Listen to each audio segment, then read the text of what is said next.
ഉസ്താദേ കള്ളു കുടിച്ചിട്ടുണ്ട്, വ്യഭിചരിച്ചിട്ടുണ്ട്, പലിശ തിന്നിട്ടുണ്ട്, നിസ്കാരം മുടക്കിയിട്ടുണ്ട്. എന്നെ പോലെ ഒരു വൃത്തികെട്ടവൻ ഈ ദുനിയാവിലില്ല. ഒരുപാട് തെറ്റ് ചെയ്തവരാണെന്ന് പറയുന്നവരുണ്ടല്ലോ. മോനെ, നിന്റെ പാപം അല്ലാഹു പൊറുക്കണോ? അല്ലാഹു നിന്റെ പാപങ്ങൾ പുറത്തു തരണോ?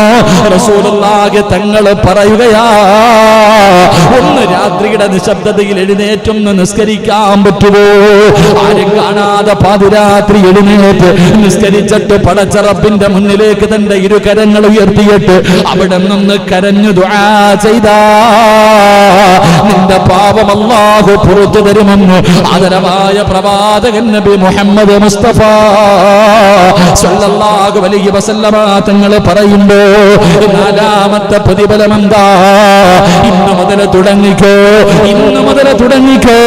ഈ പറയുന്ന ഞാനും എന്റെ പ്രസംഗം കേൾക്കുന്നവരും നിങ്ങൾക്ക് ആർക്കെങ്കിലും ഇന്ന് മുതൽ തഹജ്ജുദ് നിസ്കാരം തുടങ്ങാൻ പറ്റുമോ? അത് റമദാനിൽ മാത്രം നിസ്കരിക്കേണ്ട നിസ്കാരമല്ല.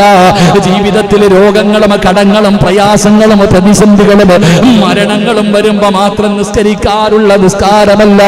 മോനെ, മുത്തുനബിയാണ് പറയുന്നത്,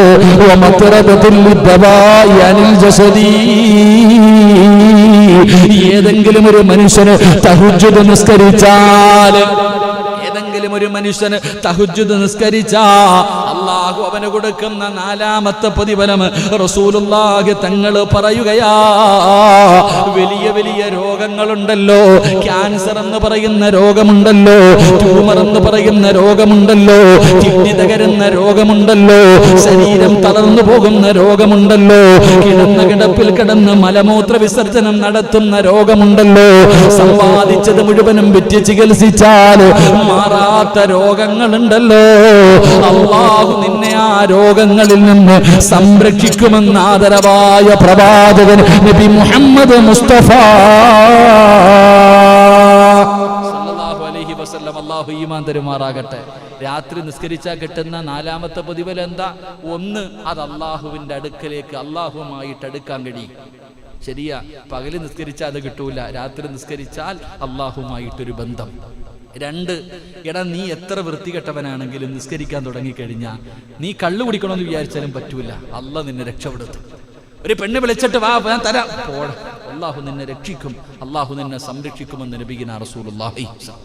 മൂന്ന്, നീ എത്ര വലിയ പാപം ചെയ്തവനാണെങ്കിലും അള്ളാഹ് നിനക്ക് പുറത്തു തരും, അള്ളാഹു നിനക്ക് പുറത്തു തരും. നാല്, മാരകമായ രോഗം, മാരകമായ രോഗങ്ങളിൽ നിന്ന് അള്ളാഹു നിന്നെ രക്ഷപ്പെടുത്തുമെന്ന് നബിയുനാ റസൂലുള്ളാഹി. അൽഹംദുലില്ലാഹ്. രാത്രിയൊക്കെ എഴുന്നേറ്റ് നിസ്കരിക്കുന്ന ഒരു മനുഷ്യൻ അള്ളാഹുവിനെ ബുദ്ധിമുട്ടിക്കൂ, അള്ളാഹുവിനെ പ്രയാസപ്പെടുത്തൂ? ഇല്ല സഹോദരങ്ങളെ, അള്ളാഹു സംരക്ഷണം കൊടുക്കും. അള്ളാഹു നമ്മളെ കാത്തിരക്ഷിക്കുമാറാകട്ടെ. അള്ളാഹു മാരകമായ രോഗങ്ങളെ തൊട്ട് അള്ളാഹു നമ്മളെ കാത്തിരക്ഷിക്കുമാറാകട്ടെ. എൻ്റെ പ്രിയപ്പെട്ട സഹോദരങ്ങളെ, മഹാനായ നബി മുഹമ്മദ് മുസ്തഫ, ഇത്തിരി കാപ്പി താപ്പ ഇതേ പോയ കാക്ക, മഹാനായ നബി മുഹമ്മദ് മുസ്തഫ മൂന്ന് സ്വലാത്ത്. സല്ലല്ലാഹു അലാ മുഹമ്മദ്, സല്ലല്ലാഹു അലാ മുഹമ്മദ്, സല്ലല്ലാഹു അലൈഹി വസല്ലം. അല്ലാഹുമ്മ സല്ലി അലാ മുഹമ്മദ്, യാ റബ്ബി സല്ലി അലൈഹി വസല്ലം. അല്ലാഹു സ്വീകരിക്കുമാറാകട്ടെ, അല്ലാഹു സ്വീകരിക്കുമാറാകട്ടെ. ഇൻഷാ അല്ലാഹ് നിസ്കരിക്കല്ലേ ഇന്ന് മുതൽ? ഇൻഷാ അല്ലാഹ് അല്ലാഹു ഭാഗ്യം തരുമാറാകട്ടെ, അല്ലാഹു ഭാഗ്യം തരുമാറാകട്ടെ. 10 മണിയായി, നിർത്താർ. ഒരു അരമണിക്കൂറും കൂടി ഇരിക്കൂലേ? എന്തായാലും ഇൻഷാ അല്ലാഹ് രണ്ടാമത്തെ കാര്യം പറയുന്നില്ല, ഇതിന്റെ പ്രതിഫലം പറഞ്ഞ് നിർത്താം. ഈ തഹജ്ജുദ് നിസ്കരിക്കുന്ന ഒരു മനുഷ്യൻ അല്ലാഹു തരുന്ന പ്രതിഫലം പറഞ്ഞിട്ട് നമുക്ക് അവസാനിപ്പിക്കാം. അല്ലാഹു ഭാഗ്യം തരുമാറാകട്ടെ, അല്ലാഹു ഭാഗ്യം തരുമാറാകട്ടെ. എൻ്റെ പ്രിയപ്പെട്ട സഹോദരങ്ങളെ, മഹാനായ ജുനൈദുൽ ബഅദാദി മഹാനവറുകൾ, വലിയ മഹാനാ ജുനൈദുൽ ബഅദാദി തങ്ങൾ അവിടെ നിന്ന് മരണപ്പെട്ടു. അവിടെ നിന്ന് മരണപ്പെട്ടപ്പോൾ മുഖത്ത് വല്ലാത്ത പ്രകാശമായിരുന്നു. ചിലരൊക്കെ മരിച്ചു കിടക്കും, വല്ലാത്ത പ്രകാശമാണ്. അള്ളാഹു നമ്മുടെ മുഖത്ത് നൽകി അനുഗ്രഹിക്കുമാറാകട്ടെ. മഹാനായ ജുനൈദുൽ ബഅദാദി തങ്ങൾ അവിടെ നിന്ന് മരണപ്പെട്ടപ്പോൾ മുഖത്ത് വല്ലാത്ത പ്രകാശം. അങ്ങനെ അവിടുത്തെ മയ്യത്ത് കൊണ്ട് കബറടക്കി കഴിഞ്ഞു.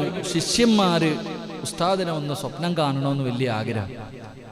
അങ്ങനെ ജുനൈദുൽ ബഅദാദി തങ്ങളെ അവിടുത്തെ ശിഷ്യന്മാരിങ്ങനെ വല്ലാത്ത ആഗ്രഹം. അങ്ങനെ ഒരിക്കൽ സ്വപ്നം കണ്ടു. അങ്ങനെ ശിഷ്യന്മാര് സ്വപ്നം കണ്ടപ്പോൾ ഉസ്താദിനോട് ചോദിച്ചു, ഉസ്താദേ, നിങ്ങളുടെ മുഖത്ത് വല്ലാത്ത ഒരു പ്രകാശമായിരുന്നു മരിച്ചപ്പോ, എങ്ങനെയുണ്ട് ഉസ്താദേ ഖബർ ജീവിതമൊക്കെ? മഹാനവറുകളോട് ചോദിക്കുമ്പോൾ തൻ്റെ ശിഷ്യന്മാര് സ്വപ്നം കാണുമ്പോൾ ഉസ്താദ് വളരെ സന്തോഷത്തിലിരിക്കുക. ഖബറിന്റെ അകത്ത് വല്ലാത്ത സന്തോഷത്തിലിരിക്കുന്ന ജുനൈദുൽ ബഅദാദി തങ്ങളെ കണ്ടപ്പോൾ ചോദിച്ചു, അവിടെ നിന്ന് സ്വപ്നത്തിലൂടെ ചോദിച്ചു, ഗുരുനാഥനോട് മുഖത്തു വല്ലാത്ത പ്രകാശം കണ്ടു. രണ്ടാമതായിട്ട് അവിടെ നിന്ന് ചോദിച്ചു, ഖബർ ജീവിതം എങ്ങനെ ഉണ്ടായി?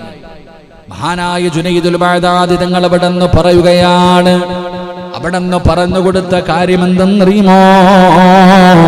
ശിഷ്യന്മാരോട് പറഞ്ഞു കൊടുത്തു, അൽഹംദുലില്ലാഹ്, ആ പാതിരാത്രിയിലെ 2 റക്അത്ത് നമസ്കാരമുണ്ടല്ലോ, പാതിരാത്രിയിലെ 2 റക്അത്ത് തഹജ്ജുദ് നിസ്കാരം, അതാണ് എന്റെ 6 അടി മണ്ണിന്റെ അകത്ത് തന്നെ രക്ഷപ്പെടുത്തിയതെന്നു മഹാനായ ജുനൈദുൽ ബഅദാദി തങ്ങൾ അവിടെ നിന്ന് പറയുമ്പോ, എന്റെ പ്രിയപ്പെട്ടവരെ, മഹദിയായ ആയിഷ ബീബി റളിയല്ലാഹു തആല അൻഹാ, അല്ലാഹുവിന്റെ പ്രവാചകന്റെ പ്രിയപ്പെട്ട ഭാര്യയായ ആയിഷ ബീബി റളിയല്ലാഹു തആല അൻഹ പറഞ്ഞു തരികയാ, എന്റെ പ്രിയപ്പെട്ടവരെ, രാത്രി കാലങ്ങളിൽ എഴുന്നേറ്റ് 2ഉം 4ഉം 6ഉം ഒക്കെ നിസ്കരിക്കുന്നവരുണ്ടല്ലോ, അവർക്ക് അല്ലാഹു തരുന്ന പ്രതിഫലത്തെ കുറിച്ച് മഹദിയായ ആയിഷ ബീബി റളിയല്ലാഹു തആല അൻഹ പറയുകയാണ്. ഖാല ആയിഷ റളിയല്ലാഹു തആല അൻഹ, ഖാല റസൂലുള്ളാഹി സ്വല്ലല്ലാഹു അലൈഹി വസല്ലം, മൻ സല്ലാ ഫിൽ ലൈലി വഅഹ്സന സ്വലാത്തി അക്റമഹുല്ലാഹു തആല, തഹജ്ജുദ് നിസ്കരിക്കുന്ന മനുഷ്യനെ അല്ലാഹു ആദരിക്കുകയാണ്. തഹജ്ജുദ് നിസ്കരിക്കുന്ന മനുഷ്യനുണ്ടല്ലോ, രാത്രി കാലങ്ങളിൽ എഴുന്നേറ്റ് നിസ്കരിക്കുന്ന മനുഷ്യനുണ്ടല്ലോ, ആ മനുഷ്യനെ അല്ലാഹു ആദരിക്കുകയാണ്. എങ്ങനെയാണ് ദുനിയാവിലും ആഖിറത്തിലും ആദരിക്കുന്നത്? ദുനിയാവിലും ആഖിറത്തിലും ഈ രാത്രി എഴുന്നേറ്റ് നിസ്കരിക്കുന്നവനെ പടച്ച റബ്ബ് എങ്ങനെയാണ് ആദരിക്കുന്നത്, എങ്ങനെയാണ് ബഹുമാനിക്കുന്നത്? മഹദിയായ ആയിഷ ബീബി റളിയല്ലാഹു തആല അൻഹ പറയുകയാണ്, യഹ്ഫദുല്ലാഹുൽ ആഫാ, രാത്രി എഴുന്നേറ്റ് നിസ്കരിക്കുന്നവരെ അല്ലാഹു നിന്നെ എങ്ങനെയാണ് ആദരിക്കുന്നത്? അല്ലാഹു നിനക്ക് ആപത്തുകൾ തരത്തില്ലെന്ന് നബി മുഹമ്മദ് മുസ്തഫ സല്ലല്ലാഹു അലൈഹി വസല്ലമ തങ്ങൾ പറയുകയാണ്. ഓരോ ആപത്തുകളുണ്ടല്ലോ, ഒരുപാട് വലിയ വലിയ പ്രയാസങ്ങളുണ്ടല്ലോ, പടച്ചവനെ, കച്ചവടമൊക്കെ തകർന്ന് തരിപ്പണമാവുകയാണ്, വല്ലാത്ത രോഗങ്ങൾ വരികയാണ്, സമ്പത്ത് മുഴുവനും നഷ്ടപ്പെട്ടു പോവുകയാണ്, വലിയ വലിയ രോഗങ്ങൾ കടന്നു വരികയാണ്, കുടുംബത്തിൽ പ്രയാസങ്ങൾ വരികയാണ്, മക്കൾക്ക് രോഗമായി മരണപ്പെടുന്നുണ്ട്. ഇതുപോലെയുള്ള വലിയ വലിയ ആപത്തുകളുണ്ടല്ലോ, ആ ആപത്തുകളിൽ നിന്ന് അല്ലാഹു നിന്നെ സംരക്ഷിക്കുമെന്ന് ആദരവായ പ്രവാചകൻ നബി മുഹമ്മദ് മുസ്തഫ, നബി മുഹമ്മദ് മുസ്തഫ സല്ലല്ലാഹു തഹജ്ജുദൊക്കെ നിസ്കരിക്കുന്ന മനുഷ്യന് അല്ലാഹു എല്ലാ ഭാഗത്തു നിന്നുള്ള ആപത്തുകളെ തൊട്ട്, എല്ലാ ഭാഗത്തു നിന്നും ഉള്ള ആപത്തുകളെ തൊട്ട് അല്ലാഹു ആ മനുഷ്യന് സംരക്ഷണം കൊടുക്കും. 2, ആയിഷ ബീബി റളിയല്ലാഹു തആല അൻഹ പറയുകയാണ്, വയൽഹർ അസ്വാ, അല്ലാഹുവേ അവിടെന്ന് പറയുന്നു, വയൽഹർ അസ്വാ ലിദ്ദഅതി ഫീ വജ്ഹി, ഈമാനിന്റെ പ്രകാശം അല്ലാഹു അവരുടെ മുഖത്ത് കൊടുക്കുകയാണ്. പാതിരാത്രി എഴുന്നേറ്റ് നിസ്കരിക്കുന്ന ഒരു മനുഷ്യനുണ്ടല്ലോ, ആ മനുഷ്യന്റെ മുഖത്ത് ഈമാനിന്റെ പ്രകാശം കണ്ടാ തന്നെ അറിയാ എന്തൊരു സൗന്ദര്യമെന്നറിയോ, തൊലിയുടെ വെളുപ്പല്ല, ചില ആൾക്കാരുടെ മുഖത്ത് നോക്കിയാ തന്നെ അറിയാം എന്തൊരു സന്തോഷമാ. അത് ഈമാനിന്റെ പ്രകാശമാണ്, അത് ഈമാനിന്റെ പ്രകാശമാണ്. ജുനൈദുൽ ബഅദാദി നിങ്ങൾ മരിച്ചു കിടന്നപ്പോ ആ മുഖത്ത് കണ്ട പ്രകാശം, ആ തഹജ്ജുദ് നിസ്കരിച്ചതിന്റെ പ്രകാശമാണ്. അല്ലാഹു അവരുടെ മുഖത്ത് കൊടുത്ത പ്രകാശം, അത് ഈമാനിന്റെ പ്രകാശമാ. നിസ്കരിക്കാൻ തുടങ്ങിക്കോ, നിന്റെ മുഖത്ത് അല്ലാഹു ഈമാനിന്റെ പ്രകാശം തരികയാണ്. 3 റസൂലുള്ളാഹി തങ്ങൾ പറയുകയാണ്, വയുഹിബ്ബു ഖുലൂബി ഇബാദി സ്വാലിഹീൻ, അല്ലാഹുവേ, റസൂലുള്ളാഹി തങ്ങൾ പറയുകയാണ്, അല്ലാഹു ഇഷ്ടപ്പെടുന്നു, അല്ലാഹുവിന്റെ പ്രവാചകൻ ഇഷ്ടപ്പെടുന്നു, മലക്കുകൾ ഇഷ്ടപ്പെടുന്നു, സ്വാലിഹീങ്ങൾ ഇഷ്ടപ്പെടുന്നു, എല്ലാവരുടെ ഹൃദയത്തിലും അല്ലാഹു നിനക്കൊരു സ്ഥാനം തരികയാ. അല്ലാഹു ആദരിച്ചവരുണ്ടല്ലോ, സ്വാലിഹീങ്ങളുണ്ടല്ലോ, എല്ലാവരും നിന്നെ സ്നേഹിക്കുകയാണ്. മൂന്നാമതായിട്ട് റസൂലുള്ളാഹി തങ്ങൾ പറഞ്ഞു, വയുഹിബ്ബു ഖുലൂബി ഇബാദി സ്വാലിഹീൻ, സ്വാലിഹീങ്ങളായ ആൾക്കാർ നിന്നെ ഇഷ്ടപ്പെടുമെന്ന് നബിയിനാ റസൂലുള്ളാഹി ഉറക്കെ പറ നബിയിനാ റസൂലുള്ളാഹി. അസൂയപ്പെട്ടിട്ട് കാര്യമില്ല. അസൂയപ്പെട്ടിട്ട് നമ്മൾ ചിന്തിക്കും, എന്തേടപ്പ എനിക്ക് 10-60 വയസ്സുണ്ട്, എന്നെ ആരും ബഹുമാനിക്കുന്നില്ല, ആദരിക്കണില്ല, ഓനെ എന്താ ഇപ്പം എല്ലാവരും ഇഷ്ടപ്പെടുന്നത്? അത് അള്ളാഹു എടുത്തതാ. അത് അള്ളാഹുവിലേക്ക് അടുക്കും. അങ്ങനെ ചില ആൾക്കാരോട് വല്ലാത്ത സ്നേഹം, ചില ആൾക്കാരുടെ മുഖത്ത് നോക്കിക്കഴിഞ്ഞാൽ ഒരു വല്ലാത്ത അടുപ്പ്, അറിയാതെ എഴുന്നേറ്റ് നിന്ന് പോകും. അള്ളാഹു ഈമാൻ തരുമാറാകട്ടെ, അള്ളാഹു ഈമാൻ തരുമാറാകട്ടെ. നാലാമതായിട്ട് പ്രവാചകൻ സല്ലല്ലാഹു അലൈഹി വസല്ലമ തങ്ങൾ പറഞ്ഞു, വയദ്കുറു ലിസാനുഹു ഹിക്മ. ചിലരുടെ നാവിന് വല്ലാത്ത പവറാ. ചില ആൾക്കാരുടെ നാവിന് വല്ലാത്ത ഒരു വാക്ക് പറഞ്ഞത് അങ്ങനെ, അവന്റെ വാക്ക് വല്ലാത്തതാ. അള്ളാഹു നമുക്ക് ഈമാൻ നൽകുമാറാകട്ടെ. ചിലരുടെ വാക്കിൽ അള്ളാഹു വല്ലാത്ത അസറ് വെച്ചിട്ടുണ്ട്. അത് തഹജ്ജുദ് നിസ്കരിക്കുന്ന ഒരു മനുഷ്യൻ അള്ളാഹു കൊടുക്കുന്ന ഒരു ഭാഗ്യവാ. ഒരു വാക്ക് പറഞ്ഞാൽ മതി, അൽഹംദുലില്ലാ, റാഹത്താകും. ചിലപ്പോൾ താടി കാണില്ല, തഴമ്പ് കാണില്ല, ഒന്നും ഉണ്ടാവില്ല. വലിയ ഹജ്ജോ ഹാജിയാരോ സെക്രട്ടറിയോ പ്രസിഡന്റോ ഇമാമൊന്നും ആവണമെന്നില്ല. ചില ആൾക്കാർ തഹജ്ജുദ് നിസ്കരിക്കുന്ന ചില പണ്ടുള്ള ചില പാപ്പമാരുണ്ട്, പള്ളിയുടെ ഫ്രണ്ടിലൊക്കെ ഇരിക്കും. നമുക്ക് ഞങ്ങളുടെ പത്രാർത്ഥൊക്കെ കണ്ടിട്ടാ. പണ്ടൊക്കെ ചില പള്ളിയുടെ പോയിട്ട് പറയാം, അത്ത ഒന്ന് ദുആ ചെയ്തേക്കണം, അത് മതി. ചിലരൊക്കെ എത്രയോ ആത്മാർത്ഥമായിട്ട് പറയും, ഉസ്താദെ അത്താടെ ദുആ ഉണ്ടെങ്കിൽ എന്താ ഇല്ലേ? എന്തേതങ്ങനെ പറയണേ? നമുക്ക് പറയാൻ പറ്റുമോ? നമ്മുടെ മക്കള് പറയൂ, എൻ്റെ വാപ്പാടെ ദുആ മതി ഉസ്താദെ, എനിക്ക് ഉറപ്പുണ്ട് ഞാൻ രക്ഷപ്പെടുമെന്ന് പറയാൻ നമ്മുടെ മോന് പറ്റുമോ? അവൻ നോക്കുമ്പോൾ പടച്ചവരെ വാപ്പാടെ ജീവിതത്തിൽ ഒരു നന്മയില്ല. അവൻ വിചാരിക്കണത് ഞാൻ 5 നേരം നിസ്കരിക്കുന്നു, വാപ്പായ്ക്ക് ഒന്നുമില്ല, പിന്നെന്താ വാപ്പാടെ ദുആ? എന്റെ പ്രിയപ്പെട്ടവർ, ഞാൻ ഇന്ന് രാവിലെ ഈ സർജറിക്ക് വേണ്ടി ഞാൻ പറയാം, എറണാകുളത്ത് ഹോസ്പിറ്റലിൽ കിടക്കുന്ന സഹോദരൻ ഞാൻ പറഞ്ഞു, ഉസ്താദെ എൻ്റെ വാപ്പ ഉണ്ടല്ലോ, എൻ്റെ വാപ്പാടെ ദുആ ഉണ്ടല്ലോ, അത് മതി. ഉമ്മ മരണപ്പെട്ടു പോയാൽ എൻ്റെ ഉമ്മാടെ ദുആ ഉണ്ടല്ലോ, അത് മതി. എൻ്റെ പ്രിയപ്പെട്ട സഹോദരങ്ങളെ, ചിലരുടെ നാവുകൾക്ക് 5 തഹജ്ജുദ് നിസ്കരിക്കുന്ന ഒരു മനുഷ്യൻ, ആ മനുഷ്യന്റെ നാവിന് റസൂലുള്ളാഹി പറഞ്ഞു, വയദ്കുറു ലിസാനുഹു ഹിക്മ. അള്ളാഹുരുടെ നാവിനൊരു പവർ കൊടുക്കും. അൽഹംദുലില്ലാ, അള്ളാഹു നൽകി അനുഗ്രഹിക്കുമാറാകട്ടെ, അള്ളാഹു ഈമാൻ നൽകി അനുഗ്രഹിക്കുമാറാകട്ടെ. എന്നിട്ട് പ്രവാചകൻ പറഞ്ഞു, വയജഅലു ഹകീമ. അള്ളാഹു അവരുടെ, ചിലർക്ക് അങ്ങനെ കിതാബൊന്നും പഠിക്കണമെന്നില്ല, 10 കിതാബ് മാത്രം പഠിച്ച പണ്ടത്തെ ചില വാപ്പമാരുണ്ട്. ഉസ്താദന്മാർ പറയുന്നതിനേക്കാളും നല്ലപോലെ മസലകൾ പറയും, ഇല്ലേ? 10 കിതാബ് ചിലപ്പോൾ വലിയ അറിവൊന്നുമില്ല, വലിയ ഹത്തീബൊന്നും ആയിരിക്കത്തില്ല, വലിയ പണ്ഡിതരൊന്നും ആയിരിക്കത്തില്ല. എന്ന പണ്ടത്തെ അമ്മമാരുടെയൊക്കെ ഉമ്മമാരില്ലേ, ഉമ്മാമ്മമാരൊക്കെ, അവരൊക്കെ എന്താ ഹദീസുകൾ മസലകളൊക്കെ പറയണേ? അതൊക്കെ ഇത് എവിടുന്ന് കിട്ടിയതാ? അത് അള്ളാഹു ഇങ്ങോട്ട് പഠിപ്പിച്ചു കൊടുത്ത അവർക്ക്. പല ഉമ്മമാര് സംസാരിക്കുമ്പോൾ പഴയ കാര്യങ്ങളൊക്കെ പറയും, നമ്മളിങ്ങനെ കണ്ണന്തള്ളി നിപ്പാണ്ട്. ചില ഉപ്പാപ്പമാരൊക്കെ പള്ളി വരുമ്പോഴൊക്കെ ചില ഇങ്ങനെ പറയാറുണ്ട്, എവിടുന്ന് കിട്ടിയപ്പോ ഇവർക്ക് ഈ അറിവ്? എൻ്റെ പ്രിയപ്പെട്ട സഹോദരങ്ങളെ, അള്ളാഹുവിൻ്റെ റസൂൽ സല്ലല്ലാഹു അലൈഹി വസല്ലമ തങ്ങൾ പറഞ്ഞതായി ആയിഷ ബീവി റളിയല്ലാഹു തആല അൻഹ പറയുന്നു, തഹജ്ജുദ് നിസ്കരിക്കുന്ന മനുഷ്യൻ, ആ മനുഷ്യന് അള്ളാഹു അവന് ഹിക്മത്ത് കൊടുക്കും, അള്ളാഹു സുബ്ഹാനഹു വ തആല അവൻ അറിവ് കൊടുക്കുമെന്ന് മഹാനായി നബിയിനാ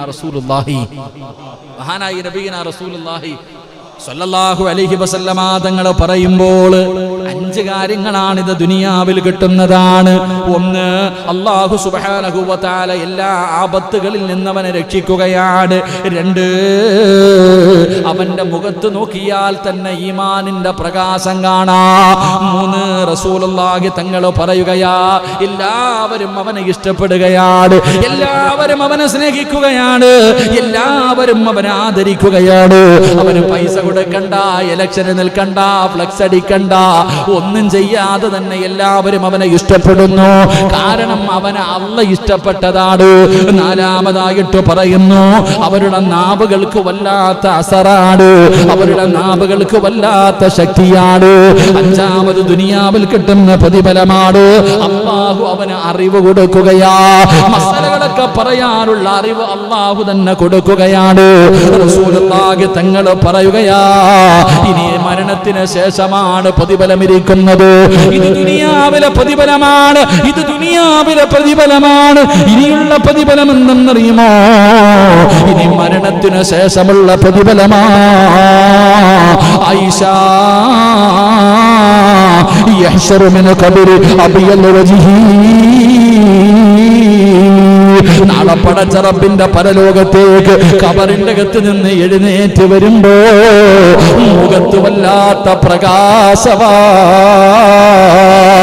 വല്ലാത്ത ഒരു പ്രകാശമുണ്ടല്ലോ. വുജൂഹു യൗമഇദിൻ നാളിറ ഇലാ റബ്ബിഹാ അല്ലാഹുവിന്റെ വിശുദ്ധമായ ഖുർആനാ പറഞ്ഞത്. നാളെ ചില മുഖങ്ങൾ വല്ലാതെ പ്രകാശിക്കുന്നതാണ്, ചില മുഖത്ത് വല്ലാത്ത പ്രകാശം പേടിച്ച് വിറച്ചുകൊണ്ട് നിൽക്കുന്ന ജനങ്ങളുടെ നടുവില് ഖബറിന്റെ അകത്ത് നിന്ന് ആരാടാ എന്നെ വിളിച്ചുണർത്തിയത് എന്ന് ചോദിച്ചുകൊണ്ട് തലയുടെ മുകളിലിരിക്കുന്ന മണ്ണ് തട്ടിക്കളഞ്ഞിട്ട് നാളെ ഖബറിന്റെ അകത്ത് നിന്ന് ചിരിക്കുന്ന മുഖത്തോട് എഴുന്നേറ്റ് വരുന്ന ഒരു വിഭാഗമുണ്ട് സ്വഹാബാ. റസൂലുള്ളാഹി തങ്ങളാ പറയുന്നത്. രാത്രി ആരും കാണാതെ എഴുന്നേറ്റ് നിന്ന് നിസ്കരിച്ച ഉപ്പാ, നിസ്കരിച്ച ചെറുപ്പക്കാരാ, നിസ്കരിച്ച പെങ്ങള്, നിന്റെ ഭർത്താവ് അറിഞ്ഞില്ല, നിന്റെ മക്കളറിഞ്ഞില്ല, നിന്റെ കുടുംബക്കാരറിഞ്ഞില്ല, നീയും അല്ലാഹുവും മാത്രം അറിയുന്ന ഒരു രഹസ്യമാണ്.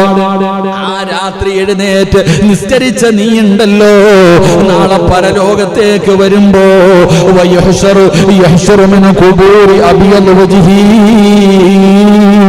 നിന്റെ മുഖത്ത് പ്രകാശമുണ്ടാകുമെന്ന് ആദരവായ പ്രവാചകൻ നബി മുഹമ്മദ് മുസ്തഫ സല്ലല്ലാഹു അലൈഹി വസല്ലമ തങ്ങൾ പറയുമ്പോ ഏഴാമത്തെ പ്രതിഫലം എന്താ? വയസ്റു അലാഹിൽ ഹിസാബ്. നിന്റെ വിചാരണ എളുപ്പവാ, നിന്റെ ഹിസാബ് എളുപ്പവാ. റസൂലുള്ളാഹി തങ്ങൾ പറയുന്നു സ്വഹാബാ, നാളെ പടച്ച റബ്ബിന്റെ പരലോകത്ത് ജനങ്ങൾ മുഴുവനും ഒരുമിച്ച് നിൽക്കുമ്പോ അല്ലാഹുവിന്റെ ഭാഗത്ത് നിന്ന് വിളിക്കുകയാണ്. വയുനാദിൽ മുനാദി മിൻ ഖിബലിർ റഹ്മാൻ. അല്ലാഹുവിന്റെ ഭാഗത്ത് നിന്ന് വിളിക്കുകയാണ്. കോടാനി കോടി ജനങ്ങളുണ്ട്, കോടാനി കോടി ജനങ്ങളുണ്ട്. എല്ലാവരും നിൽക്കുമ്പോ അല്ലാഹു ഒരു ഭാഗത്തെ തിരഞ്ഞെടുക്കുകയാണ്, ഒരു ഭാഗത്തെ തിരഞ്ഞു വിളിക്കുകയാണ്. എന്നിട്ട് പടച്ചവൻ തന്റെ അർശിന്റെ ഭാഗത്തേക്ക് അവരെ നിരത്തി നിർത്തുകയാണ്. അവരല്ലാഹുവേ ഒരു കുറഞ്ഞ സംഘമാണ്, ഒരു കുറഞ്ഞ സംഘമാണ്. അല്ലാഹുവിന്റെ ഭാഗത്ത് ഇങ്ങനെ വിളിച്ചു നിർത്തുകയാണ്. സഹാബത്ത് ചോദിക്കുന്നു, നബിയേ യാ റസൂലല്ലാഹ്, അല്ലാഹുവിന്റെ റസൂലേ അവരാരാണ് നബിയേ, അവരാരാണ് നബിയേ? അല്ലാഹുവിന്റെ മലക്കുകൾ വിളിച്ചു ചേർത്തിട്ട് പ്രവാചകൻ പറയുന്നു, അല്ലാഹുവിന്റെ അർശിന്റെ ഭാഗത്ത് ആ വിളിച്ചു നിർത്തുന്ന വിശിഷ്ട അതിഥികളായ ആ ചെറിയ സംഘമാരാണ് നബിയേ? അവരെന്ത് നന്മ ചെയ്തതിന്റെ പേരിലാ? തതജാഫാ ജുനൂബുഹും അനിൽ മളാജ്. മുത്തി നബിയല്ലേ പറഞ്ഞത്, അവര് തഹജ്ജുദ് നിസ്കരിച്ചവരാ, അവര് പാതിരാത്രി എഴുന്നേറ്റ് നിസ്കരിച്ചവരാ. അവർക്ക് നാളെ വിചാരണയില്ല. വയദ്ഖുലൂനൽ ജന്ന ബിഗൈരി ഹിസാബ്. നാളെ അല്ലാഹു അവരെ വിളിച്ചിട്ട് പെട്ടെന്ന് വിചാരണ ചെയ്യുകയാണ്. നിങ്ങൾ പൊക്കോ, രാത്രി എഴുന്നേറ്റ് എന്നെ ഓർത്തവരല്ലേ? സുന്ദരിയായ ഭാര്യ ഒരു പുതപ്പിന്റെ കീഴിൽ കെട്ടിപ്പിടിച്ച് കിടന്നപ്പോ ഏത് തണുപ്പുള്ള രാത്രിയാണെങ്കിലും 2 മണിക്ക് 3 മണിക്ക് 4 മണിക്ക് എഴുന്നേറ്റ് ഒന്നാൻ ആകാശത്തിൽ വന്നിരിക്കുന്ന എന്നെ കാണാ, എന്നോട് ദുആ ചെയ്യാ എഴുന്നേറ്റ് നിന്ന മനുഷ്യ, ഇന്ന് നിനക്ക് വിചാരണയില്ല, നിനക്കിന്ന് പ്രയാസമില്ല, യാതൊരു ഭയവും നിനക്കില്ല. വയദ്ഖുലൂനൽ ജന്ന ബിഗൈരി ഹിസാബ്. നാളെ സ്വർഗ്ഗത്തിലേക്ക് കടത്തിവിടുകയാ. എന്തേ മുസ്ലിമേ, എന്തേ നിനക്ക് ഈമാനില്ലാതെ പോയത്, എന്തേ മനസ്സിലാക്കാൻ പറ്റാതെ പോയത്? റസൂലുള്ളാഹി തങ്ങൾ പറയുകയാണ്, അടുത്ത പ്രതിഫലം എന്തെന്നറിയുമോ? വയുഅതി കിതാബഹു ബിയമീനിഹി യൗമൽ ഖിയാമ. ഈ ചുമലിലിരിക്കുന്ന 2 മലക്കുകളുണ്ടല്ലോ, എല്ലാം എഴുതുകയാണ്. ഞാൻ ഈ പറയുന്നത് എഴുതുകയാണ്, ഈ ഇരിക്കുന്നത് എഴുതുകയാണ്. എല്ലാം എഴുതി വെക്കുന്ന മലക്കുകളുണ്ടല്ലോ. നാളെ പടച്ച റബ്ബിന്റെ കോടതിയിൽ ചെല്ലുമ്പോ ഈ നന്മതിന്മ എഴുതിയ കിതാബുണ്ടല്ലോ, അത് എടുത്തു തരുന്ന ഒരു രംഗമുണ്ട് സഹോദരാ. മുത്തുനബി പോലെ കരഞ്ഞു പോയില്ലേ? റസൂലുള്ള പോലെ കരഞ്ഞു പോയില്ലേ? ആയിഷ ആ സ്ഥലത്താരും ഉണ്ടാകില്ല ആയിഷ. ഒരാളും തിരിഞ്ഞു നോക്കാത്ത, ഒരാളും സഹായിക്കാത്ത ആ ഭയാനകമായ അവസരമുണ്ടല്ലോ, അല്ലാഹു ചിലരുടെ കയ്യിൽ കൊടുക്കുന്നത് എങ്ങനെയെന്നറിയുവോ? അല്ലാഹനെ മറന്ന് നടന്നവർ അവരുടെ ഇടത് കൈയുണ്ടല്ലോ നെഞ്ചിലൂടെ കുത്തിയിറക്കുകയാണ്, നെഞ്ചിലൂടെ കുത്തിയിറക്കുകയാണ്. എന്നിട്ട് അവരുടെ പുറം ഭാഗത്ത് വെച്ച ആ കിതാബ് കൊടുക്കുന്നത്. അല്ലാഹു നമ്മളെ കാത്തിരക്ഷിക്കുമാറാകട്ടെ. അവൻ നരകത്തിന്റെ അവകാശിയാ, അവൻ നഷ്ടപ്പെട്ടു പോയവനാ, അവൻ പരാജയപ്പെട്ടു പോയവനാ. അവനെക്കാലം നശിച്ചാരും പരലോകത്തില്ലല്ലോ. റസൂലുള്ളാഹി തങ്ങൾ പറയുകയാണ്, രാത്രി എഴുന്നേറ്റ് നിസ്കരിച്ച വാപ്പാ, മോനെ ചെറുപ്പക്കാരാ, അല്ലാഹുവിന്റെ തൃപ്തി മാത്രം കരുതിയിട്ട് രാത്രി എഴുന്നേറ്റ് 2 റക്അത്ത് പടച്ച റബ്ബിന്റെ മുന്നിൽ സുജൂദിൽ കിടന്നവരെ അല്ലാഹു നാളെ തരുവടാ. നിന്റെ വലത് കൈയിലേക്ക്, നിന്റെ വലത് കൈയിലേക്ക് ആ നന്മ തിന്മ എഴുതിയ കിതാബുണ്ടല്ലോ, അല്ലാഹു നിന്റെ വലത് കൈയിൽ വെച്ച് തരുമെന്ന് ആദരവായ പ്രവാചകൻ നബി മുഹമ്മദ് മുസ്തഫ സല്ലല്ലാഹു അലൈഹി വസല്ലമ തങ്ങൾ പറയുകയാ. എന്റെ പ്രിയപ്പെട്ടവരെ, തഹജ്ജുദ് നിസ്കരിക്കുന്ന ഒരു മനുഷ്യൻ അല്ലാഹു കൊടുക്കുന്ന പ്രതിഫലമാ. അവസാനത്തെ പ്രതിഫലം എന്തേ?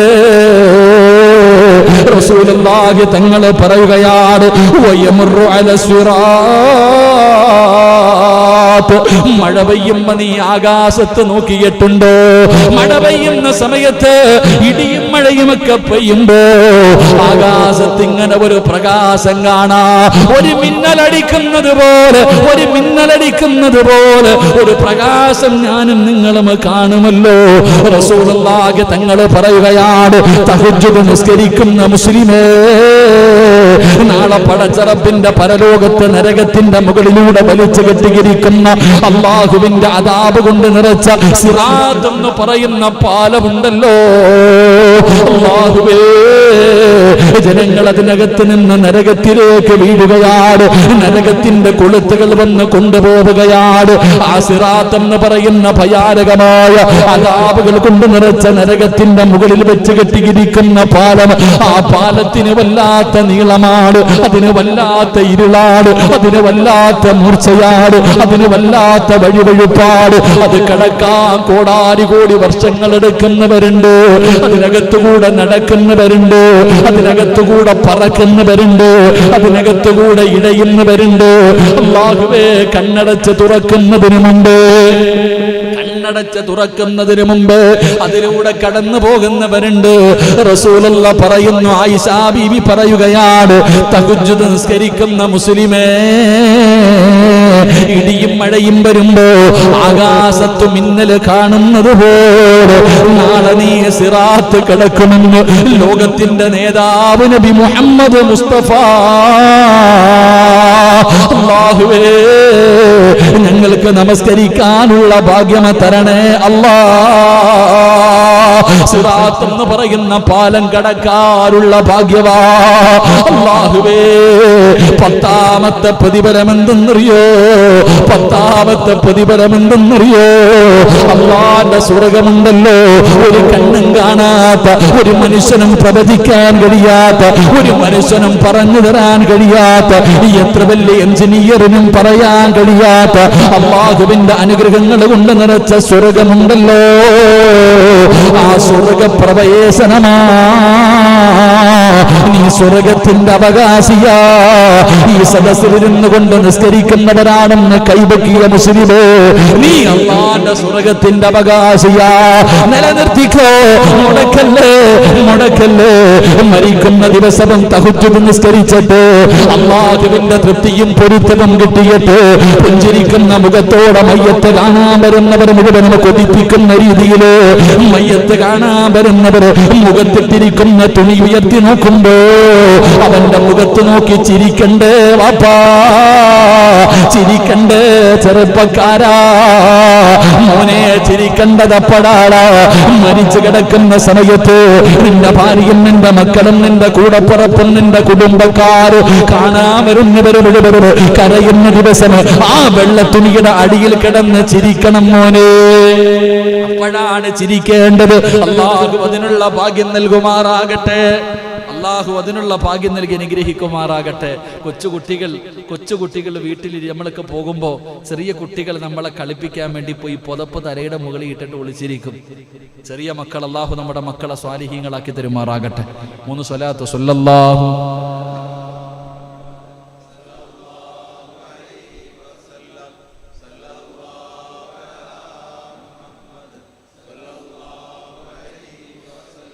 اللهم صل على محمد. അല്ലാഹു സ്വീകരിക്കുമാറാകട്ടെ. നമ്മുടെ കൊച്ചുമക്കള് എൻ്റെ മോനങ്ങൾ തലയിൽ കൂടെ പുതപ്പിട്ടിട്ട് രാത്രി കിടക്കാറാകുമ്പോഴേ ഇവന്മാർക്ക് കളി തുടങ്ങാം. ചെറിയ കുട്ടികൾ കളി തുടങ്ങുന്ന എപ്പോഴാ? പകലൊന്നും കളിക്കൂല, രാത്രി നമ്മൾ വല്ല കാര്യത്തിലും പോയിട്ട് ഉറങ്ങാന്ന് വിചാരിക്കുമ്പോൾ എൻ്റെ ഞാൻ ഇങ്ങനെ ചിന്തിക്കാറുണ്ട്, ഞങ്ങളൊക്കെ ഉറങ്ങിയാൽ എൻ്റെ മോൻ ഉറങ്ങാറില്ല. അവ ഇങ്ങനെ ഓരോന്നിടത്ത് ഇങ്ങനെ കയറി നടക്കും. അപ്പൊ കുട്ടികൾ ഇങ്ങനെ തലയിൽ തുണിയിട്ട് ഇങ്ങനെ ഒളിച്ചിരിക്കും. ആ കണ്ടുപിടിക്കുന്ന സമയമുണ്ടല്ലോ, ആ പുതപ്പിങ്ങനെ അങ്ങോട്ട് പൊക്കിയിട്ട് കണ്ടുപിടിക്കുമ്പോൾ ആ മക്കൾ ചിരിക്കണ ഒരു ചിരിയുണ്ടല്ലോ, അങ്ങനത്തെ ഒരു ചിരി മരിച്ചു കിടക്കുമ്പോൾ മുഖത്തിട്ടിരിക്കുന്ന തുണി നേരത്തെ ഒരാളിരിക്കും ഇങ്ങനെ പൊക്കി കാണിക്കാൻ, അല്ലേ? മരിച്ച വീട്ടിൽ പോയാൽ പണ്ടൊക്കെ കാണാമായിരുന്നു, മയ്യത്തിന്റെ തലഭാഗത്ത് ഇങ്ങനെ പൊക്കി മുഖം കാണിക്കാൻ ഒരാൾ നിൽക്കും. പിന്നെ ഖുർആൻ ഓതുന്ന കുറച്ച് ആൾക്കാരെ കാണാമായിരുന്നു, മുത്തല്ലീങ്ങളൊക്കെ. ഇപ്പൊ അതൊന്നുമില്ല. ഇപ്പോ ചില വീട്ടിൽ പോയി കഴിഞ്ഞാൽ തുറന്നിട്ടിരിക്കുക, വന്ന് കണ്ടിട്ട് പൊക്കോണം. ചില മയ്യത്തുകൾ ഇങ്ങനെ മറച്ചെന്നെ ഇട്ടിരിക്കുക, വന്ന് കണ്ടിട്ട് പോകാൻ. പിന്നെ ചിലര് സ്വന്തം ഇങ്ങനെ പൊക്കി നോക്കിയിട്ട് പൊക്കോണം. ഇങ്ങനത്തെ പല സെക്ഷനുകളാണ് ഇപ്പം മരിച്ചു വീട്ടിൽ കാണുന്നത്. അള്ളാഹു കാത്തുരക്ഷിക്കുമാറാകട്ടെ. സത്യം പറഞ്ഞാൽ മയ്യത്ത് അടച്ചിടണമെന്ന്. കാരണം കൂടുതൽ നേരം അധികം നോക്കുന്നത് നല്ലതല്ല. കാരണം അതല്ല, മീസാൻ കല്ലിൽ കൂടുതൽ നേരം സ്ഥാനാർത്ഥി വന്നോ, എങ്ങനെയുണ്ട് ഭജനൊക്കെ ഒന്ന് പറ മനുഷ്യ. കുഴപ്പമൊന്നുമില്ല, അൽഹംദുലില്ലാ. പൈസ ഒന്നും കൊടുത്തേക്കല്ല കേട്ടാ, ഉണ്ടാക്കി ഊരിലുണ്ടെങ്കിൽ നമുക്ക് തന്നാൽ മതി.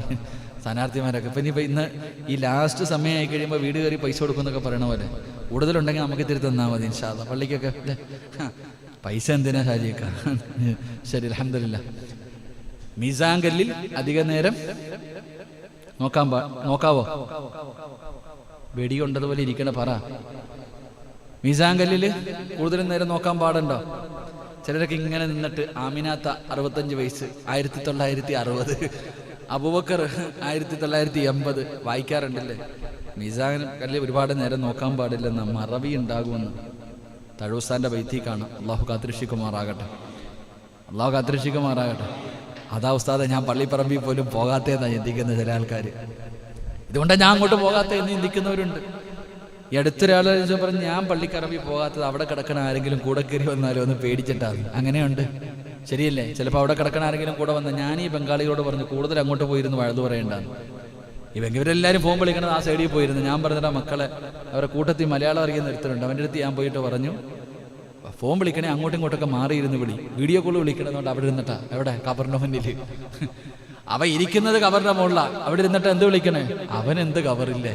അവരെ കുറ്റം പറഞ്ഞതല്ല, അറിയില്ല. ഞാൻ പറഞ്ഞു കൊടുത്ത് അവിടെ ഇരിക്കരുത്. കാരണം എന്തേ? അതങ്ങനെ ഇരിക്കേണ്ട സ്ഥലമല്ല, അതങ്ങനെ ഇരിക്കേണ്ട സ്ഥലമല്ല. ചിന്തിച്ചു നോക്ക്, എത്രയോ നല്ല ആൾക്കാർ കിടക്കുന്നു, അവരുടെ മുകളിൽ. അതാ മഹാന്മാർ പറഞ്ഞത്, നിങ്ങൾ പള്ളിക്കാട്ടിലൂടെ നടക്കുമ്പോൾ വളരെ സൂക്ഷ്മതയോടുകൂടി നടക്കുക. കാരണം എത്രയോ ആൾക്കാരുടെ കാലിന്റെ ഭാഗത്ത് രാവിലെയും വൈകിട്ടും സുബഹിന്റെ സമയം അസറിന്റെ സമയം സ്വർഗത്തിന്റെ കവാടം ഇങ്ങനെ തുറന്നു കാണിക്കുന്ന. അപ്പൊ ആ സ്വർഗത്തിന്റെ മുകളിൽ കൂടെ ചവിട്ടിക്ക് പോകാൻ പറ്റുമോ? അല്ലാഹു ആലം. അല്ലാഹു നമുക്ക് ഈമാൻ തരുമാറാകട്ടെ. അല്ലാഹു നമ്മുടെ മണ്ണറ അല്ലാഹു മണിയറയാക്കി തരുമാറാകട്ടെ. അതുകൊണ്ടാണ് സഹോദരങ്ങളെ പറഞ്ഞ് എന്തിക്കണം, നിങ്ങൾ പള്ളിക്കാട്ടിലേക്ക് നടന്നു പോകുമ്പോൾ വളരെ സൂക്ഷ്മത പുലർത്തണം, വളരെ താഴ്മയോടുകൂടി.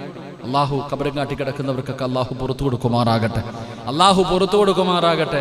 അപ്പൊ ഞാൻ പറഞ്ഞു വന്നത്, എൻ്റെ പ്രിയപ്പെട്ട സഹോദരങ്ങളെ, 10 പ്രതിഫലം പറഞ്ഞു 2 റക്അത്ത് നിസ്കരിച്ചാൽ. അതുകൊണ്ടാണ് ആയിഷ ബീവി ഫാത്തിമ ബീവി റളിയല്ലാഹു തആല അൻഹ തൻ്റെ പൊന്നാര മകളുടെ വീടിന്റെ മുന്നിൽ വരുമ്പോൾ മുത്തുനബി വിളിക്കും, മോളെ ഫാത്തിമ എഴുന്നേറ്റ് നിസ്കരിക്കും, മോളെ എഴുന്നേറ്റ് നിസ്കരിക്കും മോളെ. ഒരാടിനെ കറക്കണ സമയം കൊണ്ടെങ്കിലും, അല്ല ആടിനെ കറക്കണ അത്ര പെട്ടെന്ന് ആട് കറക്കാം, പെട്ടെന്ന് ഇങ്ങോട്ട് കറക്കും. അവരെന്താ പറഞ്ഞ, ഒരു ബാങ്ക് വിളിക്കുന്നതിന് ഒരു 5 മിനിറ്റ് മുമ്പെങ്കിലും എഴുന്നേറ്റ് ഒന്ന് 2 റക്അത്ത് നിസ്കരിക്ക്. അള്ളാഹു നമ്മളെ രക്ഷപ്പെടുത്തും. രക്ഷപ്പെടുത്തുമാറാകട്ടെ. അള്ളാഹു നമ്മളെ രക്ഷപ്പെടുത്തുമാറാകട്ടെ. അതൊരു ലഹരിയായി കാണാൻ തുടങ്ങിയാൽ, ആ നിസ്കാരത്തെ സ്നേഹിക്കാൻ തുടങ്ങിയാൽ, ആ ഖുർആൻ ഓതുന്നതിനെ സ്നേഹിക്കാൻ തുടങ്ങിയാൽ, അതുകൊണ്ടാണ് സഹോദരങ്ങളെ പലരും ഖുർആൻ ഓതാൻ പറഞ്ഞ ഓതാത്തത്. ഖുർആനിന്റെ അർത്ഥങ്ങൾ ഒരു വളച്ചൊടിക്കണ ചില പെണ്ണുണ്ട്, കയറി ഇരുന്നിട്ട് ഖുർആന്റെ അർത്ഥങ്ങൾ ഇല്ലാത്ത അർത്ഥങ്ങളൊക്കെ പറയാ. ഒരു ടീച്ചറുണ്ട്, മുസ്ലിം ആയിരുന്നു, ഇപ്പം മാറി. ആ താത്താടെയൊക്കെ പറയാ, ഒന്ന് ആലോചിച്ച് നോക്കി എവിടെ എത്തിയെന്ന്. പരിശുദ്ധമായ ഖുർആൻ നമ്മൾ അറിയുന്നില്ല. ലോകത്തിന്റെ നാനാഭാഗങ്ങളിൽ അള്ളാഹുവിന്റെ ഖുർആനിന്റെ പരിഭാഷ വായിച്ചിട്ട് ഇസ്ലാമിലേക്ക് ഒഴുക്ക് തുടങ്ങി. നമുക്കറിയണില്ല, നമുക്ക് ഫാത്തിഹയുടെ അർത്ഥം പോലും അറിയാത്തവർ. എൻ്റെ പ്രിയപ്പെട്ടവർ, അത് ഓതാൻ തുടങ്ങിക്കഴിഞ്ഞാൽ അത് പഠിക്കാൻ, ഞാൻ പറയുന്നത് നിങ്ങൾ മൊബൈലിൻ്റെ അകത്ത് രാത്രി കാലങ്ങളിൽ ഫ്രീ ആയിരിക്കുന്ന സമയത്ത് ഖുർആൻ ഓതുന്നതൊന്ന് ഇട്ട് നോക്ക്. വണ്ടിയിൽ സഞ്ചരിക്കുന്ന സമയം നിങ്ങൾ പിന്നെ സൂക്ഷ്മത പുലർത്തണം. മറ്റൊരു കാര്യം, വണ്ടിയിൽ പോകുന്ന സമയത്ത് ഖുർആൻ ഇടാതിരിക്കലാ നല്ലത്. അള്ളാഹു ഈമാൻ തരുമാറാകട്ടെ. കാരണം എന്തേ പറ, കാരണം എന്തേ? എൻ്റെ പ്രിയപ്പെട്ട സഹോദരങ്ങളെ, ഖുർആൻ ഓതുന്ന സമയത്ത് സംസാരിക്കാൻ പാടില്ല. ഖുർആൻ ഓതുന്ന സമയത്ത് സംസാരിച്ചാൽ എത്ര വർഷത്തെ ഇബാദത്ത് മുടങ്ങിപ്പോകും? 40 വർഷം ചെയ്ത ഇബാദത്ത് നഷ്ടപ്പെട്ടു പോകും. അള്ളാഹു കാത്തുരക്ഷിക്കുമാറാകട്ടെ. അപ്പൊ ഇങ്ങനെ ഖുർആൻ, ഞാനെപ്പോഴും സുൽഫി വണ്ടി കയറി കഴിഞ്ഞാൽ ഭയങ്കര ഖുർആൻ ഇട്ടില്ല. പക്ഷെ എന്ത് ചെയ്യും, ഞാൻ പറയും അപ്പം നിർത്തിയേക്കാൻ. കാരണം എന്തേ? ഫോൺ വരുമ്പോൾ ഫോൺ കൊടുക്കും, നമ്മൾ പലതും സംസാരിക്കും. അപ്പൊ ആ ഖുർആനിനെ ബഹുമാനിക്കുന്നതിൽ ആദരിക്കുന്ന നമുക്ക് ബുദ്ധിമുട്ട് വരും. അതുകൊണ്ട് ഞാൻ പറഞ്ഞത്, ഒറ്റയ്ക്കിരിക്കുന്ന സമയം ഖുർആൻ നല്ല നല്ല മനോഹരമായ നല്ല ഖുർആൻ പാരായണം ചെയ്യുന്നതൊക്കെ ഒന്ന് കേട്ടു നോക്ക്. അത് വല്ലാത്ത ഒരു കുളിർമ, ഒരു സുഖം നമുക്ക് അനുഭവിക്കും. അങ്ങനെ ഖുർആനിലേക്ക് നമുക്ക് അടുക്കാൻ കഴിയും. അള്ളാഹു ഭാഗ്യം നൽകി ഗ്രഹിക്കുമാറാകട്ടെ. അപ്പൊ ബഹുമാനായ ഹാത്തിമുൽ അസം തങ്ങള് തൻ്റെ ഗുരുനാഥനോട് പറഞ്ഞു കൊടുത്തു, ഇത്രയും കാലം 33 വർഷം ഞാൻ അങ്ങയുടെ കൂടെ നടന്നിട്ട് ഞാൻ പഠിച്ച ഒന്നാമത്തെ നല്ല കാര്യം, ആരെയൊക്കെ സ്നേഹിച്ചാലും എല്ലാവരും പള്ളിപ്പറമ്പ് വരെ വരും. ഭാര്യയാണെങ്കിലും മക്കളാണെങ്കിലും എല്ലാവരും പള്ളിപ്പറമ്പ് വരെ വരും. അപ്പൊ പിന്നെ പള്ളിപ്പറമ്പിൽ കൂട്ടായിട്ട് വരുന്ന ഒരു കാര്യമാണ് അമലുൻ സാലിഹ, സൽക്കർമ്മങ്ങൾ ചെയ്യുക, നിസ്കരിക്കുക, ഖുർആൻ ഓതുക, ദിക്റുകൾ പറയുക. ഇങ്ങനെയുള്ള നല്ല കാര്യങ്ങളെ സ്നേഹിച്ച അത് ഖബറിൽ വരുമെന്ന് എനിക്ക് മനസ്സിലായി. അതുകൊണ്ട് ഞാൻ അവരെ കൂട്ടുകാരാക്കി തെരഞ്ഞെടുത്തു. അള്ളാഹു നമുക്കും അങ്ങനെ തെരഞ്ഞെടുക്കാൻ ഭാഗ്യം തരുമാറാകട്ടെ. അള്ളാഹു നമുക്കും അങ്ങനെ തെരഞ്ഞെടുക്കാൻ ഭാഗ്യം നൽകുമാറാകട്ടെ. മഹാനായ ഹാത്തിമുൽ അസം തങ്ങൾ പറയുകയാണ്, ആ ശിഷ്യന്റെ മറുപടി കേട്ടപ്പോ ഉസ്താദിന്റെ കണ്ണ് നിറയുകയാണ്. പടച്ചവരെ, എനിക്ക് തോന്നിയില്ലല്ലോ, എനിക്കങ്ങനെ തോന്നിയില്ലല്ലോ. അല്ലാഹുവേ, പടച്ചവനെ, വല്ലാത്ത അത്ഭുതമാണ്. മഹാനായ ശഖീഖുൽ ബൽഖി തങ്ങളുടെ കണ്ണങ്ങ് നിറയുകയാണ്. അവിടെന്ന് ചോദിക്കുന്നു, മോനെ, രണ്ടാമത്തെ ഇൽമേതാ? ഉസ്താദ് അങ്ങോട്ട് ചോദിച്ചു. അല്ലാഹു ഈമാൻ തരുമാറാകട്ടെ. അല്ലാതെ പടച്ചവനെ, ഇവ എന്നെക്കാളും വലിയവനായോടാ, എന്നാ പിന്നെ അങ്ങനല്ല. അങ്ങനെ പണ്ടുള്ളവര് ഇപ്പൊ അങ്ങനൊന്നും അല്ല. ഉസ്താദിനെക്കാളും അറിവായിപ്പോയി ഉസ്താദിന്റെ ഇടയ്ക്ക് എങ്ങാനും കയറി ചോദ്യം ചോദിച്ചാൽ നീ ഇപ്പോഴേ ചോദിക്കാൻ തുടങ്ങിയോടാ എന്ന് പറഞ്ഞിട്ട് അടിച്ചതാഴ്ത്തലല്ല. ഉസ്താദിന് പോലും അത്ഭുതം തോന്നി, പടച്ചവനെ, എന്റെ ശിഷ്യൻ ഇത്രയും നല്ലവനാണോ, അൽഹംദുലില്ലാ. ഉസ്താദ് ചോദിച്ചു, നീ രണ്ടാമത് 33 വർഷം എൻ്റെ അടുക്ക പഠിച്ചിട്ട് നീ രണ്ടാമതായിട്ട് പഠിച്ച അറിവെന്താണ്? മഹാനവറുകളോട് ചോദിക്കുമ്പോ, അല്ലാഹുവേ, ഞങ്ങൾക്കും പഠിക്കാൻ ഭാഗ്യം നൽകണേ അല്ലാ. എന്റെ പ്രിയപ്പെട്ട സഹോദരങ്ങളെ, രണ്ടാമത്തെ അറിവെന്താ? രണ്ടാമത്തെ അറിവ് ഇൻഷാ അല്ലാഹ് 10:30 അള്ളാഹു നമുക്ക് പഠിക്കാൻ ഭാഗ്യം തരുമാറാകട്ടെ. ഇൻഷാ അല്ലാഹ് എനിക്ക് നാളെ മലപ്പുറം വരെ പരിപാടിക്ക് പോകാനുള്ള, നാളെ മലപ്പുറത്തൊരു വഴുതുണ്ട്. അപ്പം ഇൻഷാ അല്ലാഹ് ഇപ്പം പതുക്കെ വിടുവാണെങ്കിൽ വീട്ടിൽ പോയി കിടന്നുറങ്ങി നാളെ വോട്ടും ചെയ്തിട്ട് പോകാം. അപ്പം ഇൻഷാ അല്ലാഹ് സമയം 10:30 ഇൻഷാ അല്ലാഹ് ഒരുപാട് നീട്ടിക്കൊണ്ടുപോയിട്ട് എനിക്ക് തന്നെ സുബൈക്ക് വലിയ ബുദ്ധിമുട്ട്. 5-6 പ്രാവശ്യം വന്ന് വിളിച്ചാലേ ഇപ്പം സുബൈക്ക് എഴുന്നേക്കണം. കാരണം എന്തേ, ഇത് കഴിഞ്ഞ് വീടെത്തി കിടക്കുമ്പോൾ 12 മണി 1 മണിയാകുന്നു. അപ്പോൾ ഇത് പറഞ്ഞിട്ട് സുബൈ നിസ്കാരം മുടക്കിയ നരകത്തിലോ സ്വർഗത്തിലോ എവിടാ പോവാ? ഞാൻ എവിടാ പോവാ? ഇപ്പം അത് പറയണ നല്ല കാര്യം. ഇത്രയും കഷ്ടപ്പെട്ട് വഴുതൊക്കെ പറഞ്ഞിട്ട് ഞാൻ വീട്ടിൽ പോയി കിടന്നുറങ്ങി നാളെ സുബൈ നിസ്കരിച്ചില്ലെങ്കിൽ ഇതുകൊണ്ട് എനിക്ക് വല്ല പ്രയോജനമുണ്ടോ? ഞാൻ നരകത്തിൽ പോകും, നിങ്ങളൊക്കെ സ്വർഗത്തിൽ പോകും. അപ്പം നാളെ പരലോകത്ത് വെച്ച് കാണുമ്പോൾ പറയും, സിറാജ് ഉസ്താദ്, നിങ്ങളുടെ വഴുത് കേട്ടിട്ടാണ് ഞാൻ തഹജ്ജുദ് വരെ തുടങ്ങിയത്, നിങ്ങൾ നരകത്തില്ല, ഉസ്താദ് നരകത്തില്ല. അപ്പൊ ഞാൻ പറയും, എൻ്റെ പൊന്നാര കാക്ക, എനിക്ക് മൈക്ക് കിട്ടുമ്പോൾ മാത്രം പറയാനേ അറിയത്തുള്ളൂ, ഇതൊന്നും ജീവിതത്തിൽ ഇല്ലാതെ. അങ്ങനെ വരാൻ പാടില്ലല്ലോ. അള്ളാഹു കാത്തുരക്ഷിക്കുമാറാകട്ടെ. അള്ളാഹു കാത്തുരക്ഷിക്കുമാറാകട്ടെ. മഹാനായ നബി മുഹമ്മദ് മുസ്തഫ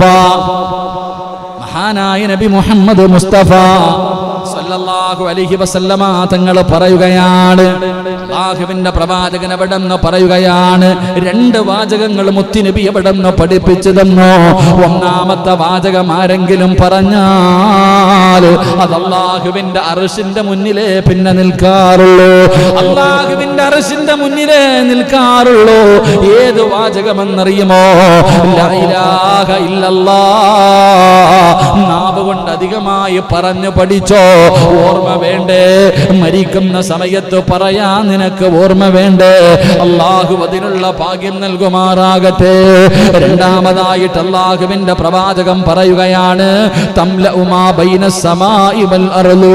ആകാശത്തിന്റെയും ഭൂമിയുടെയും ഇടയിൽ അതിന്റെ പ്രതിഫലം നിറയുകയാണ്. കാരണം പ്രവചിക്കാൻ കഴിയില്ല ആ ദിക്റിന്റെ പ്രതിഫലം എന്താണെന്ന് പറയാ നമ്മളെ കൊണ്ട് കഴിയില്ലല്ലോ. അല്ലാഹുവിന്റെ റസൂൽ പറഞ്ഞു, ഈ ആകാശത്തിന്റെയും ഭൂമിയുടെയും ഇടയിൽ നിറയുകയാണ്. രണ്ടാമത്തെ ദിക്ർ ഏതാ?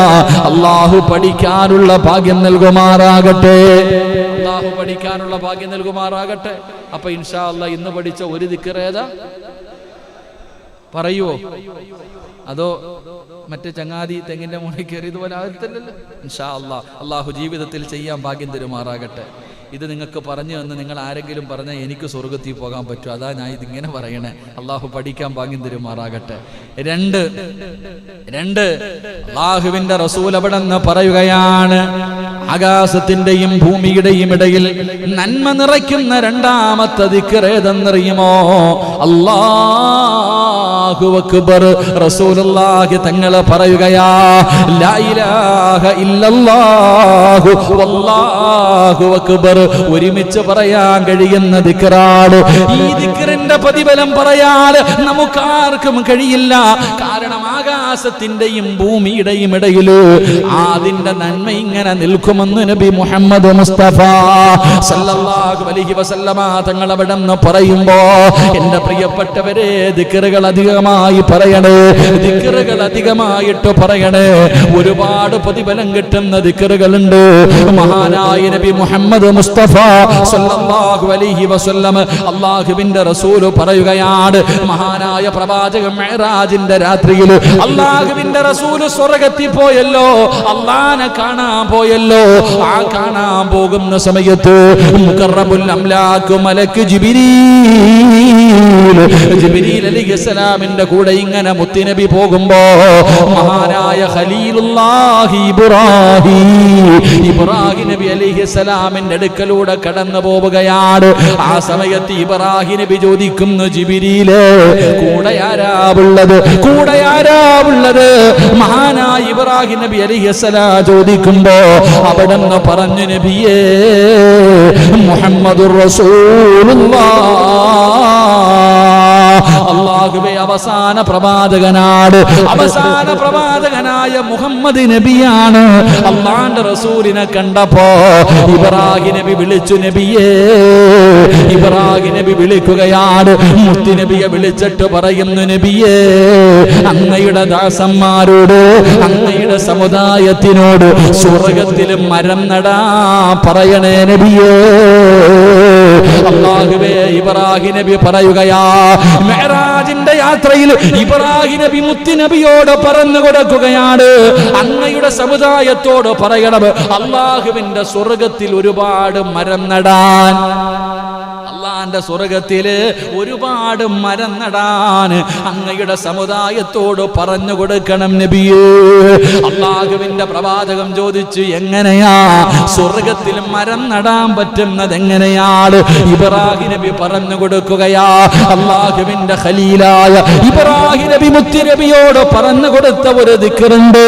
അല്ലാഹുവേ, അത് സ്വർഗ്ഗത്തിൽ മരം നടുന്ന ദിക്റാണ്. അല്ലാഹ് അത് ജീവിതത്തിൽ പറയാനുള്ള ഭാഗ്യം നൽകണേ അല്ലാഹ്. മിഅ്റാജിന്റെ രാത്രിയിൽ ജിബ്രീൽ അലൈഹിസ്സലാമിന്റെ കൂടെ ഇങ്ങനെ പോകുമ്പോ ഇബ്രാഹിം നബി സ്വർഗ്ഗത്തിന്റെ ഒരു ഭാഗത്തുണ്ട്, ആകാശ ലോകത്തൊരു ഭാഗത്തുണ്ട്. അപ്പൊ ഇബ്രാഹിം നബി ചോദിച്ചു, ആരാ ജിബ്രീലെ കൂടെ? അല്ലാഹ് അൽഹംദുലില്ലാഹ് നബിയെ ഇവിടെന്ന് പറഞ്ഞു കൊടുത്തു, മുഹമ്മദ് റസൂലുള്ളാഹ്, അല്ലാഹുവിന്റെ പ്രവാചകൻ മുഹമ്മദ് നബിയാണ്. അപ്പൊ പറഞ്ഞു ചങ്ങാതി, ഇബ്രാഹിം നബി പറഞ്ഞു കൊടുത്തു, അതെ, നമ്മളെയൊക്കെ അറിയുന്നുണ്ട്, നമ്മുടെയൊക്കെ സ്വഭാവം അറിയുന്നുണ്ടായിരിക്കാം പറഞ്ഞു കൊടുത്തത്, എങ്ങനെയെങ്കിലും സ്വർഗത്തിൽ പോകട്ടെ എന്ന്. കാരണം ഇബാദത്തിൽ വളരെ പുറകോട്ടാ നമ്മളൊക്കെ. അതുകൊണ്ടാണ് അവിടെ നിന്ന് പറഞ്ഞു കൊടുത്തത് 50 വക്കത്ത് 5 ആക്കിയ കഥയൊക്കെ അറിയാമല്ലോ. ഈ 50 വക്കത്ത് 5 വക്കത്തായത് എങ്ങനെയാ പറഞ്ഞു കൊടുത്തില്ലേ? അല്ലാ, എൻ്റെ സമുദായത്തിൻ്റെ അവസ്ഥ തന്നെ 50 നിങ്ങൾ 5 ആക്കി തന്നില്ലേ? എൻ്റെ പ്രിയപ്പെട്ടവരെ, ഇബ്രാഹിം നബി പറഞ്ഞു കൊടുത്തു, സ്വർഗത്തിൽ കഴിവിൻ്റെ അത്രയും മരം നട്ടുപിടിപ്പിക്കണം. അള്ളാഹു ഭാഗ്യം തരുമാറാകട്ടെ.